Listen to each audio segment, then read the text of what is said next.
Hello everyone, welcome to the RIP channel, and today we are gonna learn that what is form validation in FlutterFlow and how we can use it.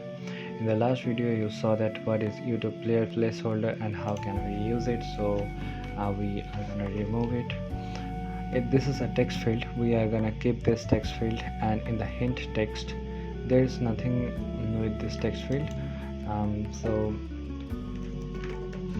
we will use this text field and change the hint text. Let's say we are going to allow the user to create an account or log into their account. While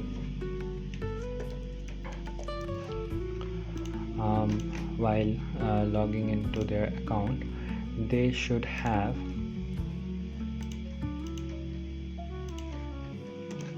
entered their email and password. Without this, they will not be allowed to log in. So what we can do, we can take a button first, which should be 100%, no, 90%. Yeah, border radius, full border radius, and this we have a login. Text will be login. So we have an email and password field and we have a login. So what we can do, we can simply add a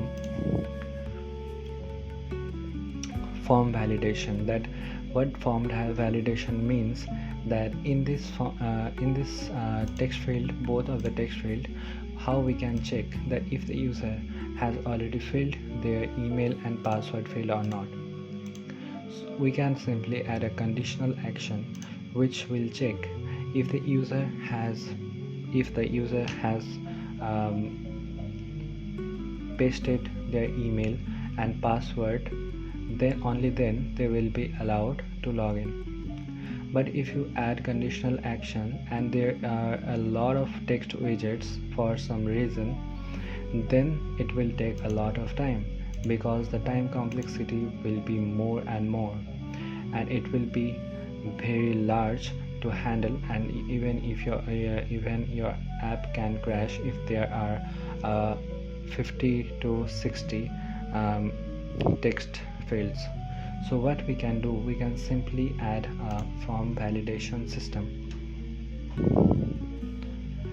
As you can see that we are adding a form validation. This is a form, and in the form we are gonna add both of the text fields.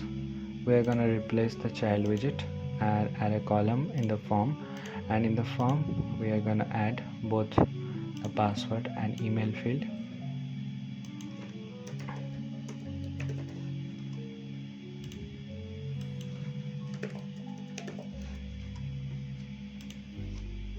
So on click login, we will search for form validation. As you can see that under the widget or UI interactions, we have validation form, and we have only form 1.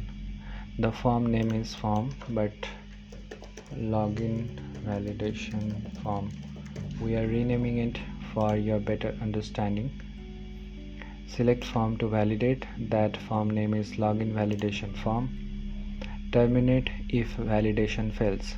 What does that mean? If it is enabled, then the action will terminate if the form validation fails. To be able to use the action output variable, this must be false. Let's see that in the next action we have something. We are showing the user that you are logged in successfully.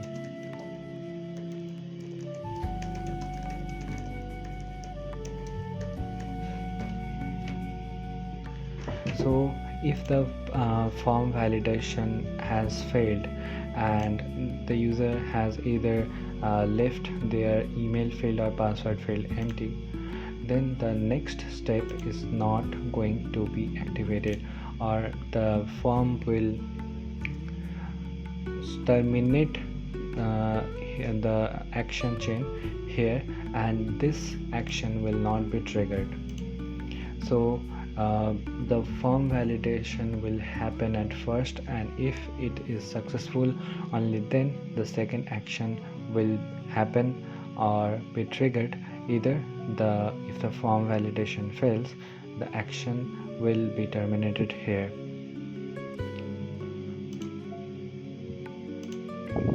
Now what you can do, we can see, we can add that successful, if the form validation is successful. And for best practice, we're gonna add a conditional action. Condition is action output successful equal to true. Only then the next action should happen, or we are gonna show the user something that you are missing something. This is not mandatory, but for best practice we can do it to avoid any type of bug. Also, we get some inbuilt validation system that if you don't want to use the action conditional action over there, then what you can do, you can automatically validate it. You can automatically validate two widgets, and here come to the text field.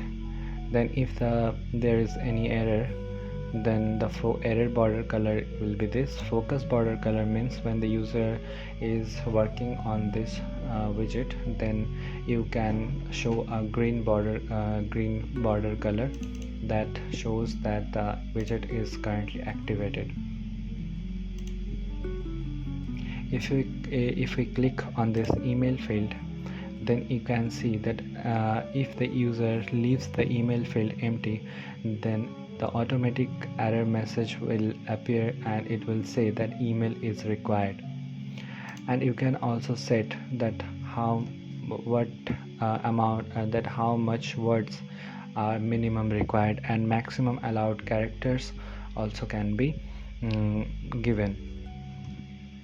Also, text validator type, the form has the capacity to detect automatically that if this is an email, then if the user is missing something, like if the user has put @gmail.com instead instead of @gmail.com, then it will automatically validate that invalidate the email that you have put your wrong email. If this is username, and if this is a website, so if the user has put only http anime type dot space instead of https anime type dot space, then it will automatically validate that the user has not put an valid website address. Also same for the password. So we will tick both of them, and that's the most important point about login form validation in FlutterFlow. So that's it about today, guys. See you in the next video.